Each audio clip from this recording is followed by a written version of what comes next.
morning, everyone. And I'm sure the coffee is working well for you. So my name is Kofi Britwum from the University of Delaware, Applied Economics and Statistics Department. And I will be presenting on grain producers and marketing risk perception. So as Nate mentioned, we did conduct some surveys that some of you graciously completed for us. And then I'm here to provide some insights. So basically, we're examining farmers' risk attitudes, and then trying to also look at some strategies that you use to manage market uncertainties. So I have the results here. I'm going to present that to you. We received funding from the Extension Risk Management Education to do this work. So basically it was like research and outreach into grain marketing decisions that farmers make. And as I said, the goal was to examine farmers' attitudes towards risk and the extent to which different grain marketing tools are used. And as we know, yes, marketing tools are an avenue for us to sell, but they could also be used as tools for us to mitigate our risk, especially with price risk. Now, this involved researchers and extension people from Delaware, myself, Nate, Kelly is here, researchers from Nebraska, and then from Kentucky. Okay, now, there are findings that show that in general, farmers tend not to utilize a lot of grain marketing tools, especially the more technical ones like options and futures and some of the hedging instruments. And anecdotal evidence suggests that Delaware is really no different. Well, we do have some empirical findings, and do they back these? So that is what we're going to see today. And so for this study, we try to uncover not just farmers' knowledge of these tools, but also their risk perceptions, and then the extent to which they use these marketing tools. And like I said, some of you were very gracious to complete this for us. We developed a survey to gather some baseline data. And this was completed not just by farmers in Delaware, but also in Maryland, in Kentucky, and got a few farmers in Nebraska and then in Virginia who did this. The timeline was from July last year to December, and then we had approximately 155 usable responses. There were a few more, but not all of them were completed, so the usable ones were 155. Okay. So I'm going to start with the study participant, just to give you an in about the demographics and some of the characteristics of people who completed this work. So first of all, the majority of our respondents were mostly responsible for their grain marketing decisions, right? So we asked a question, to what extent are you responsible for your grain marketing decisions? And then about 72% approximately were responsible for anywhere between 81% to 100% of their grain marketing decisions. So that was a pretty good sample to have for this work. And of course, you have others who had different variations of grain marketing decisions within their operations. And we also asked how large farm operations were, just to get a sense of the extent of operations. Typically, the USDA uses income for this. We were sort of careful not to ask overly sensitive questions on our survey, so we used farm size instead. And as you would see, most of our respondents had anywhere like a mid-sized to large farms. So that was about 50% of our respondents operated on farms that were at least 641 acres and above. And of course, we also did have a few maybe smaller farms. So it was a kind of a good variety of respondents that we had. Now, about half of our respondents were from Delaware, which was a majority. Then we had about a fifth of our respondents being from Maryland, about a third, slightly less than a third, were from Kentucky, and then just a few from Nebraska, and then one from Virginia. Okay. And we did ask the types of grain crops that were typically planted by our respondents. Not surprisingly, the majority were corn and soybean, right? So about 55% of our participants planted corn and soybeans on anywhere up to 60% of their cash croplands.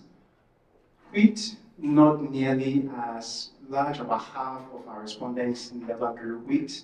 We had just, of course, the other half were spread across, they devoted different acreages on their operations for wheat. And barley, just about 15% of our respondents planted barley. So this is within the last planting season. So this is 2022 to 2023 planting season. We did ask a question about debt asset ratio. And this is the how much debt or liability that the farm carries relative to the value of its assets. Anywhere between 0 to 40% debt asset ratio is good, and between 41% to 70% is requires some caution. Now you would see here that about 53% of our respondents had debt asset ratio that was 20% or lower, so that was good. That was really good.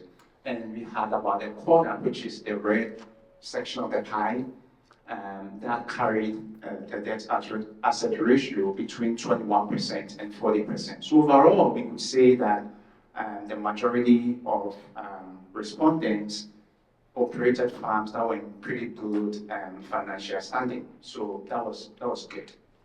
Then we also asked questions about risk. I mean, that was the whole point of this. So one question we asked was, between yield risk and price risk, which of these do you perceive to be very large for your operations? Now, for yield risk, we had about 8% of respondents thinking that it was a big issue for their operations. Now, you also see variations across the regions. So in Delaware, it was about 5% of respondents thought it was a big deal. But if you look at Maryland, that's kind of surprising, right? So about 21%, close to 28% of farmers in Maryland who responded to a survey thought that yield risk was a big deal. And you're going to see that we had pretty intriguing results from Maryland farmers. I don't really know why, but that was pretty interesting. Then we also asked about price risk. What's your guess? Much larger. So for price risk, 38% of all respondents thought that price risk was a large component of risk for their operations. And again, we do see some variations across the states, right? So Delaware, about 37%. That increases by about 10 percentage points for Kentucky to 47%. If you look at Maryland, it's 17%. So they must be doing something right, or who knows. Then we asked yield risk and price risk equally. And here it's about 54% overall, and there isn't a lot of variations across the different states. So again, we sort of looking forward to responses from Maryland because they were pretty intriguing. We asked about crop insurance coverage, and we wanted to know the extent to which farmers use crop insurance, because we believe that that could also explain the extent to which you use different grain marketing tools. So about a fifth, so that's close to 20% of our respondents did not have any coverage for their soybeans. About 17% didn't have any coverage for corn. But that said, on average, farmers insured about 75% of their total potential liability.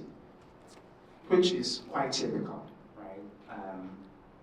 It's consistent with national crop insurance levels. 75% tend to be more common. We found that about 37% of our farmers have insured 75% of their corn acreage, kind of similar for soybean. Nationally, 75% coverage to 80 and then 85 tend to be more popular, although for our sample, we did find that 85% wasn't nearly as popular. It was 70%, 75%, and then 80% crop insurance coverage. Okay. So next, we'll be looking at risk perceptions of different grain marketing tools. And that was really the crux of this work. And to try to make this meaningful, I tried to discuss some of the drawbacks of each of the tools before I present the survey results. So we're going to start with the easy one first, which is spot markets. Okay, so spot markets, you get ready to sell your grain, you go to your local elevator or your processor, you sell, easy peasy, no pre-binding contracts whatsoever. What could be some of the drawbacks of selling in the cash market? Price volatility, right? So you expose yourself to that, not just supply and demand shifts, but anymore there are geopolitical forces that happen and that impacts prices for us. And there's also the lack of control and predictability. You know, basically you go to the market, what you see for prices is what you get, right? There isn't a lot of control that you can have here. And then timing and storage. If the prices are not good, well, you can decide to wait it out a little bit. But waiting it out is also not that cheap because you have to store, right? And if you store, you incur some cost of storage. So all of this said, let's look at how farmers responded when we asked them how risky they thought these types of markets are. Okay, so you would see from my bar graph, about 10% of farmers thought that selling the spot market was very risky. Somewhat risky though was the bigger chunk, right? So close to about 40% of farmers thought that selling in the spot market is risky. And then we did have a few that thought it wasn't risky at all, but that was just less than 20%. And then some said, well, I don't know. Okay. So next will be the futures and the forward contracts. So I'm just kind of going progressively by how technical it is. Spot markets, easy peasy. Forward contracts, well, this is where you go into a private agreement with a local buyer to deliver a specific quantity of grain, at a predetermined price, at a predetermined delivery date, at a predetermined quality. Okay, what could be some of the risks with going, using forward contracts? The first is that it's possible that after you have entered into these contracts, you are not producing enough, relative to how much you promised you were going to. So that's a risk, right, that you take. Then there's also quality risk, that you have to, because you enter into this agreement and you specify the quality of the grain that you're going to deliver, and if it's, let's say you have more moisture, for example, than you promised, then the buyer could discount or could reject the grain that you deliver. And then we also have the basis risk, right? Now the basis, as we all know, the difference between the cash and the futures price. So let's say the basis strengthens, which means that there's more demand, the cash markets are better, but then you already locked yourself up with a certain price. And so that said, you might potentially lose out if that happens. Now, how did our farmers respond when we asked them how they perceive forward contracts to be in terms of risk? And by the way, please feel free to ask any questions if you have them. Okay, so again, you see that standard risky was the dominant choice here. About 44% of respondents thought that selling on the using forward contracts was risky. Again, you see the variations across the states, which I thought again was interesting. So you look at Delaware and Kentucky, not too different, 47% of Delaware farmers, 44% of Kentucky farmers thought that it was somewhat risky. If you look at Maryland, though, it was just about 31%. So again, that's sort of interesting. But another intriguing thing, though, is that for forward contracts, we had fewer respondents thinking it was very risky compared to spot markets, right? So it kind of indicates that there's some comfort level with our farmers using forward contracts than probably using even spot contracts. And then we did have a few I do not knows, which again are typical. Okay. Futures. So the futures is sort of a more standardized forward contract, that takes place or that trades on an organized exchange, like the Chicago Board of Trade. And I try to use an analogy first, which I'm not sure you all know what it is, but I try to use these analogies because I think it's interesting. So I thought that, okay, how about you decide to go on some dream vacation in 2 months, and you decide to book your hotel, right? So you book your hotel room for $150. Now, the hotel is guaranteeing you that price, right? That if you go in 2 months' time, you're going to pay $150. And this is very similar to a farmer locking in a price with futures. Now, let's say something happens, there's an increase in demand, or some, prices go up, and now the hotel room is costing $250 a night. Well, you have it for $150, right? And so you're still going paying $150. The downside, though, is what about if the prices drop? Then you still have $150. So that is sort of similar to what happens with the futures. Now, in the real world, though, with futures, of course, you also have to offset, because typically farmers don't intend to deliver their grain. It's really just a way to profit off changes or differences in prices.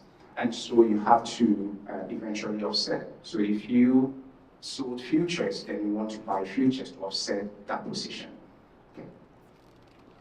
What are the drawbacks of using futures contracts? So the first will be the risk with margin calls. As you know, with futures, you need to maintain a margin account, and there's a minimum balance that you need in there, which is the maintenance margin, right? And so if it so happens that your maintenance margin, the balance in your margin account is below the maintenance margin, then it triggers a margin call.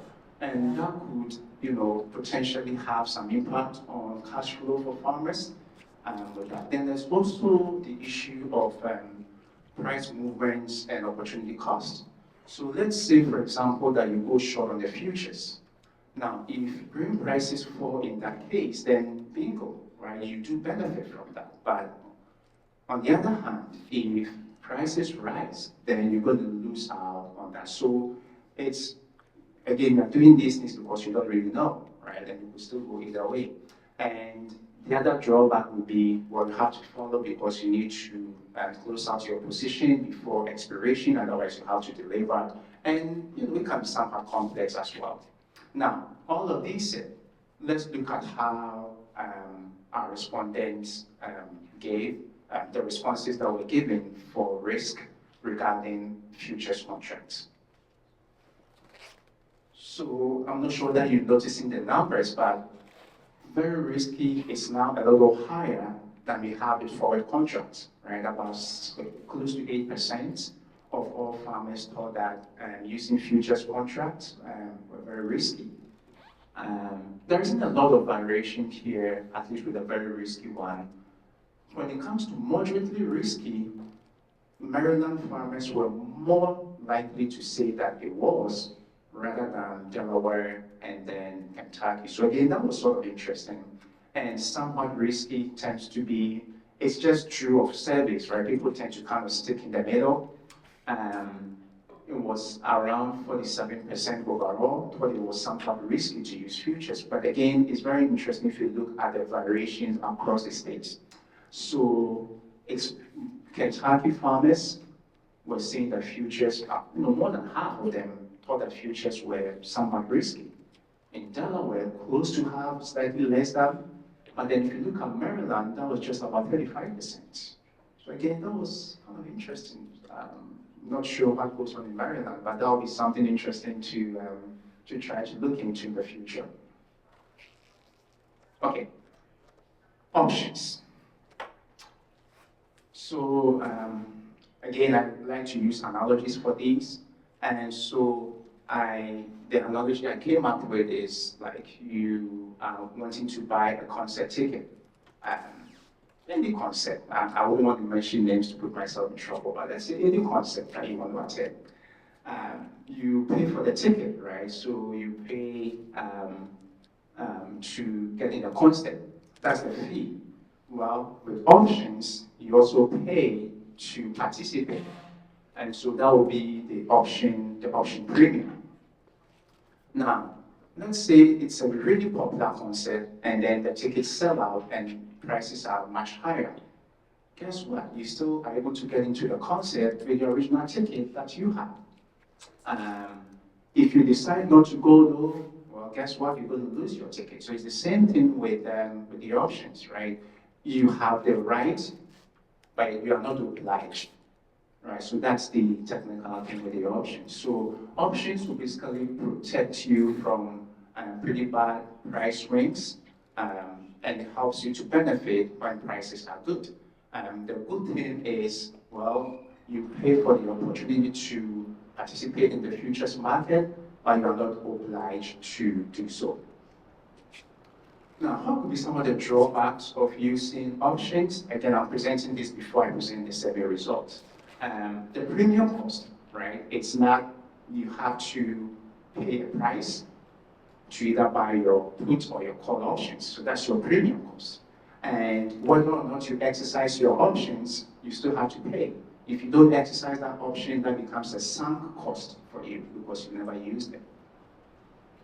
And then we have the issue of time decay. And as you know, the value of options are from two key components. You have the intrinsic value, which is basically the difference between the strike price and the current market price. And then you also have the time value, right, which is the potential for the option to be profitable over time. But it so happens that over time, options tend to lose their value, as it gets closer to expiration.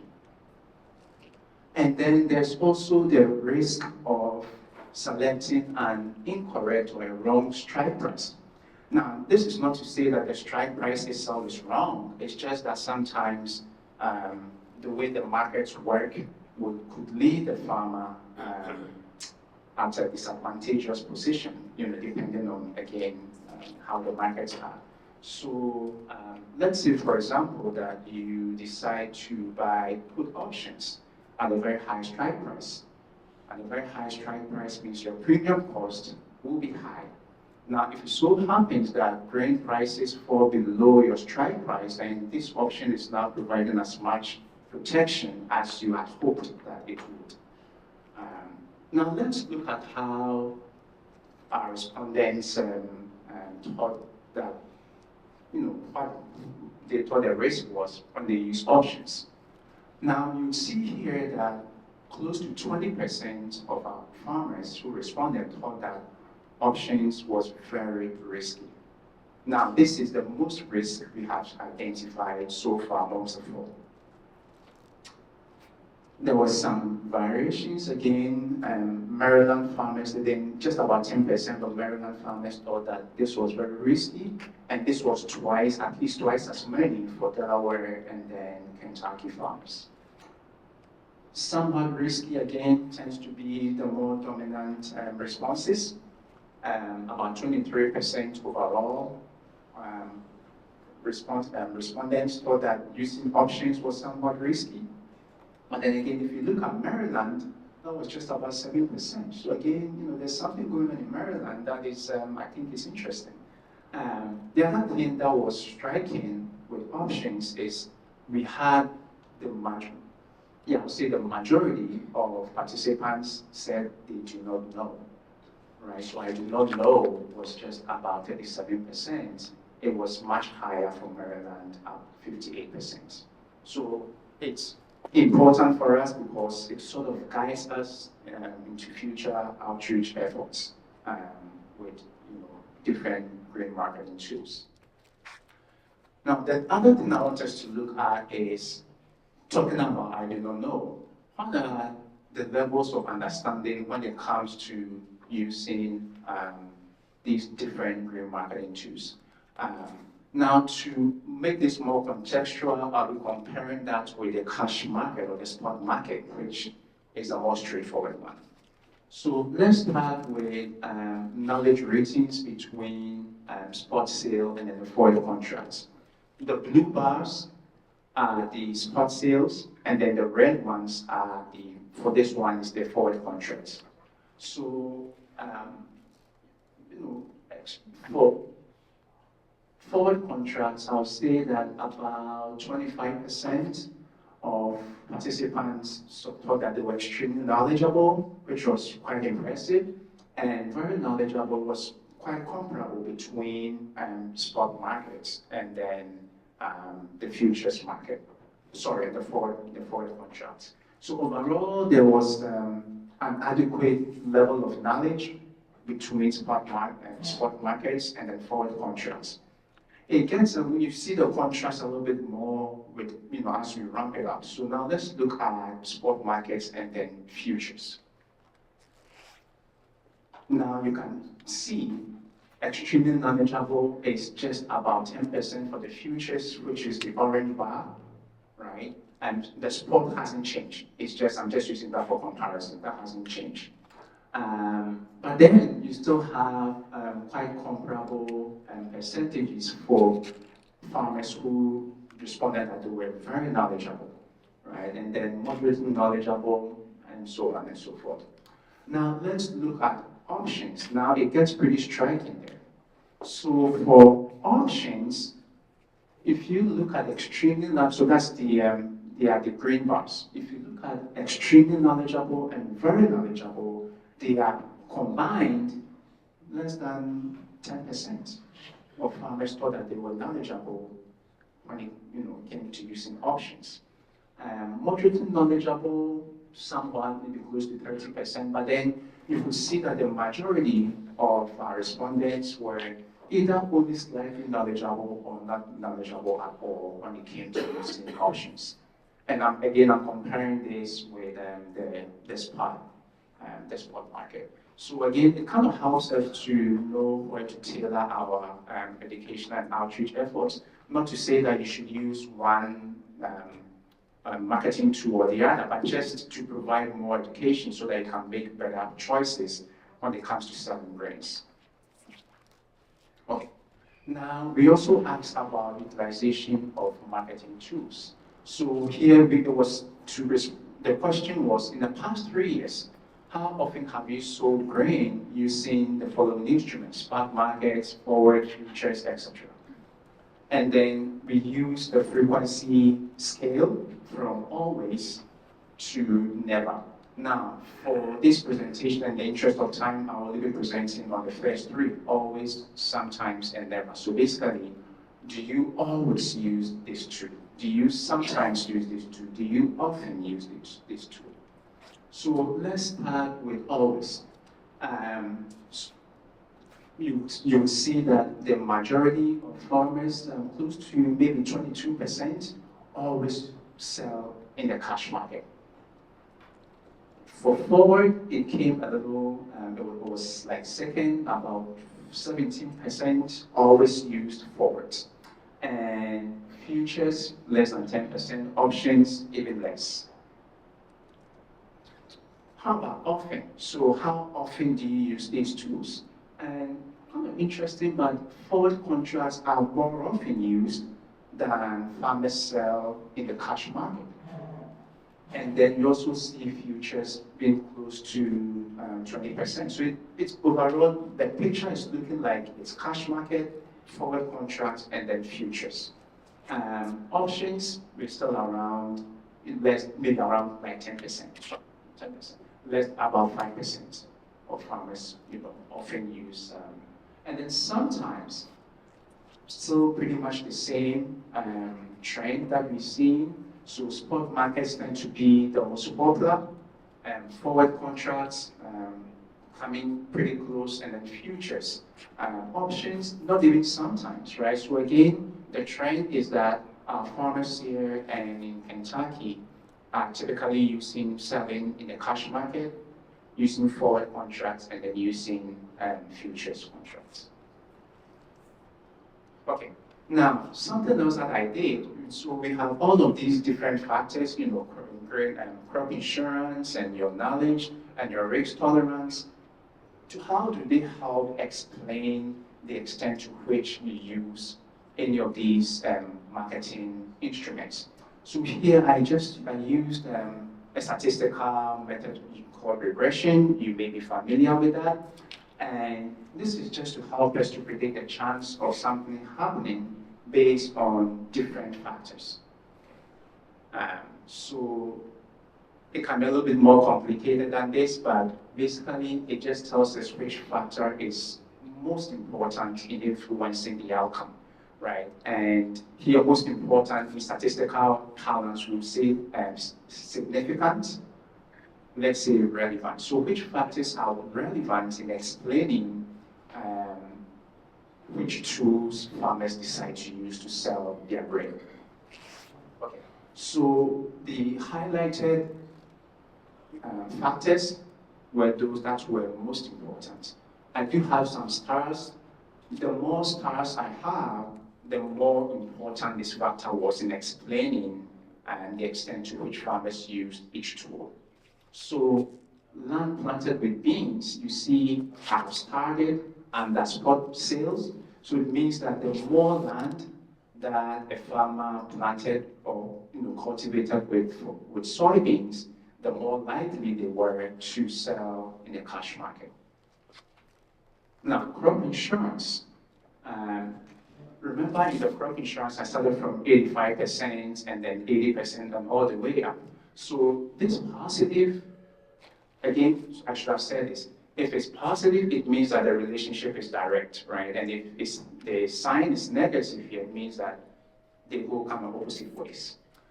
But here, crop insurance is telling us that the less of soybeans that were insured, the more likely it was that the farmer would sell using cash markets. So I think that will probably suggest to us that when people use crop insurance, they're also really thinking about how to manage their risk, and they may use other instruments other than just selling the spot markets. We did find knowledge of the instrument to be a very important factor. And if you remember, for the knowledge questions, I asked from extremely knowledgeable, very knowledgeable, and then it kind of went down. And so the negative sign is telling us that the more knowledgeable, and this is relevant or significant for all the different marketing tools. So it's telling us that the more knowledge that the farmer had, the more likely they were to sell in each of these, either the cash market or use the rest of the marketing instruments to sell their grain. It's telling us that knowledge is really key when it comes to grain marketing. The percentage of grain stored, so the more grain that the farmer stored, the less likely they were to sell in the cash market. Now, there were some other interesting results that we found. So we asked farmers, how do you sell your grain? Do you sell it by yourself? Do you use professionals to sell them? And that also had an influence on where they chose to, or how they chose to sell their grain. So for farmers who outsource to a marketing firm, if that's just what they do to sell their grain, then they were less likely to sell in the cash market, they were less likely to use forward contracts, and they were more likely to use futures. So outsourcing to a professional firm suggested that, well, you're probably outsourcing because you only use futures market, the more technical ones. And some farmers said, well, sometimes I sell the grain myself, and sometimes I use professional help. And we did find that for that category of farmers, sometimes they sell and sometimes they outsource. They were more likely to use forward contracts and then futures contracts. Then we asked a question about storage and marketing. So for storage, what we found was that about 35% of farmers, at least in the last marketing year that we looked at, 2022, 2023, they never stored their grain at all, which means we had about 65% that stored different quantities of their harvest. Now, amongst those who stored, we asked, how did you store? Did you store on your own farm? Did you store off farm? Well, the majority of you guys, close to 60%, if they stored on their own farm. And we had about a quarter who stored off farm when they chose to store their grain. And then we kind of get into the home stretch. We asked farmers, if you stored your grain, how did you sell it? Not surprisingly, now this is consistent with the other trends that we have seen. For those who store their grain, the majority of them sold in the cash markets, right? And then we had forward contract was kind of like the next. Right. That was the next. And then we had, some farmers use combinations. So it's not like a mutually exclusive sort of tools. Some farmers will sell some in the spot market, will sell some using other marketing tools. So there were some who sold their grain in the spot market, and they also used forward contracts as well. Okay, so all of these things. What is the take-home message? What is the verdict? All of these things. Well, no single marketing instrument is going to work best all the time, which I'm sure we all know. Because this is the case, it might be worthwhile to use a variety of different marketing tools. So let me just quickly recap some of the earlier talking points. If you choose to sell in the cash market, it's flexible, you go when you're ready, but then you're also exposing yourself to price risk that you have no control over. If you choose to sell using forward contracts, again, you cannot lock in the price, so that's good, but you could also be potentially limiting from engaging in the market when the prices are higher. If you choose to use futures contracts, yes, it offers even more layer of protection, but you have to deal with the margin calls when they happen. And then options, they seem pretty flexible, right? Because you only participate when things are good. You're not obliged to participate. You only have the right to do that. But you also have to pay the premium costs for options. So each of these, as you see, have their drawbacks. Each of these have their advantages. So not one of them is incredibly maybe the other ones other than the cash markets will give you some guarantee. But even with that, it's not like an absolute guarantee. Now, the other thing for us to bear in mind is it's important to know your break-even price. If you know your break-even price, then if the contract price is higher than your break-even price, it probably might be a good idea to try to lock that in. And needless to say, you also want to spread, your sales over time if you can. But even with that, by how do you spread it out? Well, I can sell some today, I can store, but storing also will become at a cost to you. Okay, and all of these said, we also need to manage the risk. It might be really tempting to just want to chase the highest price. I think at the end of the day, if your break-even price is lower than the price for the forwards or the futures, then it probably might be a good idea to only lock it in, rather than just to wait and chase the highest price, because that might be not, give you the best results.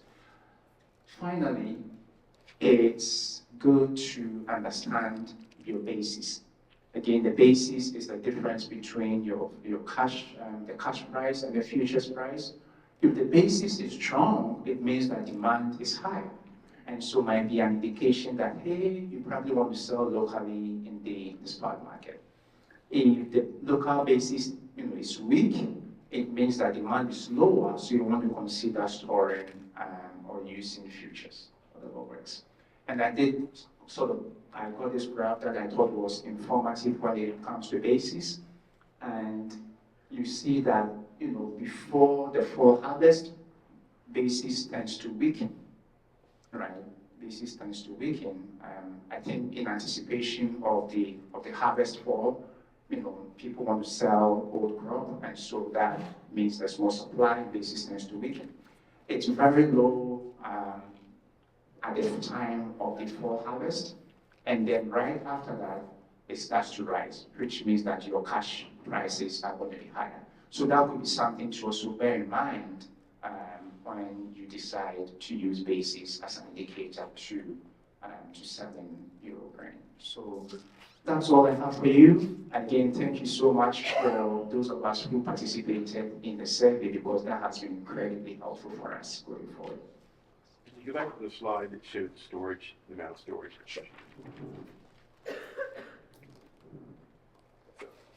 No, the one at 35, I think.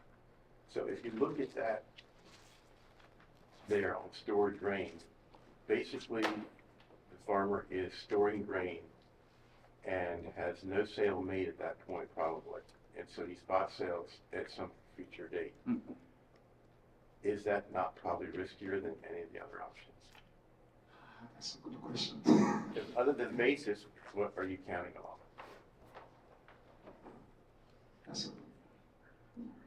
Yes, I mean, I would believe basis will be a good indicator, right, for you. Otherwise, I'm not sure what else you want to count on, other than just taking another risk to wait it out and see if that gets better, right? So probably that may explain why we have the majority of farmers in that category selling again in the cash market, right? So you store and then you still sell in the cash market. We didn't ask enough to see whether the cash price was much better. That's why they were selling in that market. But I think other than just using the basis is, you guys farmers are incredibly optimistic people. That's why in your profession, hoping that prices will get better. But I'm not sure whether the indicator you might use. Some of the results were surprising, and that was one of them. Yeah. And I will make a comment too about the survey itself. Any more questions for Kofi? I don't want to steal his mic just yet.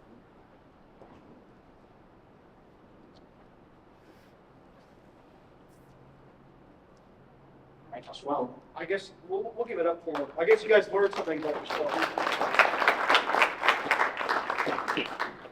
So the survey, he had mentioned this was a risk management grant to go out and do this. And what we want to do with the results of this is develop a simulation model with producers in the state, the Mid-Atlantic, and the region to give you guys a chance to try out different marketing instruments and see, does this work for me in this simulation? Does it make sense? Can I use options?